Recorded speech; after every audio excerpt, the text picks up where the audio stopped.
અમરેલી જિલ્લાના રાજુલા માર્કેટિંગ યાર્ડમાં ટેકાના ભાવની મગફળીની ધારાસભ્ય હીરા સોલંકી મુલાકાતે પહોંચ્યા હતા। મગફળી ખરીદીમાં ખેડૂતોને તકલીફ ન પડે તે અંગે ખાસ સૂચના આપવામાં આવી હતી। આ ઉપરાંત રાજુલા યાર્ડમાં ટેકાના ભાવથી મગફળીનું રજીસ્ટ્રેશન 2550 ખેડૂતોએ કરાવ્યું હતું, જ્યારે 1356 જેવા ટેકાના ભાવથી ખરીદી કરતી સરકારથી ખેડૂતોમાં ખુશી વ્યાપી હતી।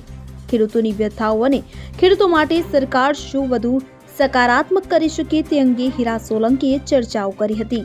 માર્કેટિંગ યાર્ડ વર્ષોથી આપણે સૌ જોઈ રહ્યા છીએ, એમાં પારદર્શક રીતે કામ કરતી હોય અને આજે જ્યારે હું મુલાકાત લેવા આવ્યો છું ત્યારે ટેકાના ભાવથી જે ખેડૂતો અને મગફળી ટેકાના ભાવથી જે ખરીદી કરી રહ્યા છે સરકારશ્રી, હું સરકારશ્રીનો આ તકે ખૂબ આભાર માનું છું।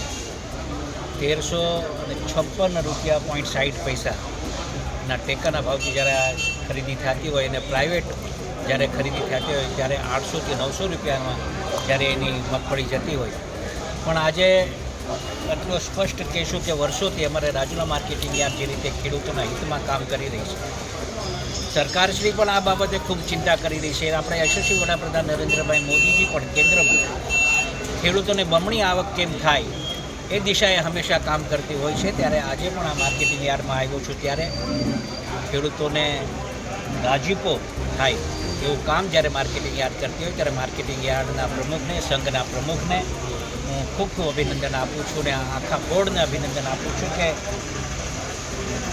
જે રીતે ખેડૂત પહેલાં આવ્યો હોય પારદર્શક રીતે જે કામ થાય છે અને વિડીયોગ્રાફિક રીતે કામ થાય છે એ બહુ મહત્ત્વનું હોય છે। અહીંયા કોઈ લાગવગ વિગવગ કોઈને કાંઈ ચાલતી નથી, સંપૂર્ણ રીતે વ્યવહારિક જે રીતે હોય એ રીતે કામ થતું હોય ત્યારે મને પણ આ બોલતા આનંદ થાય છે અને વધારેમાં વધારે ખેડૂતોને લાભ થાય એ રીતે સરકાર કામ કરે છે, એનો ખૂબ આભાર માનું। ભાઈ, કેટલા રજીસ્ટ્રેશન થયા છે હમણાં 2500 જેવા અને 200 મણ રોજ દેવાય। ઓકે, થેન્ક યુ ભાઈ, થેન્ક યુ।